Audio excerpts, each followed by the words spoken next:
But if you want to put it in a single sentence, you could say that feminization equals wokeness.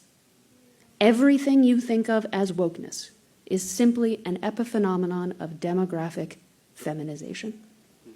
Think about all the things that wokeness means.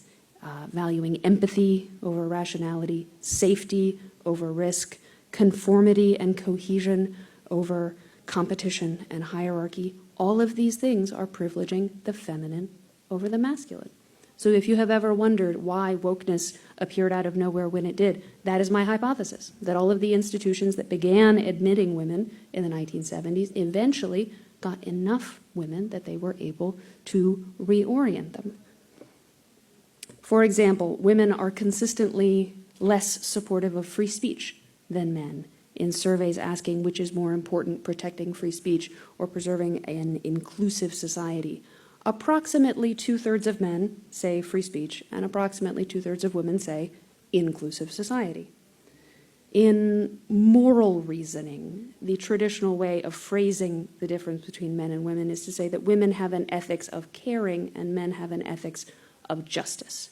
In making a moral judgment, men will ask, what are the rules and what are the facts? Women tend to be more interested in context and relationships. So let's apply that to wokeness. When James Damore wrote his famous, or I should say notorious memo for Google, arguing that female underrepresentation in the hard sciences might not be the result of bias and prejudice, no one even attempted to argue that he was wrong on the facts. The reason that he was fired was because the things he had written might make his female coworkers feel bad. Or consider the Kavanaugh hearings. The masculine position was to say that maybe something bad happened to you, but if you do not have evidence, then we can't allow you to ruin a man's life and career over it. The feminine position was to say, how can you talk about rules of evidence? Can't you see she's crying? Now, to be clear, many women were revolted by the way the Kavanaugh hearings played out. In fact, the very best book on the Kavanaugh hearings was written by 2 women, Molly Hemingway and Carrie Severino.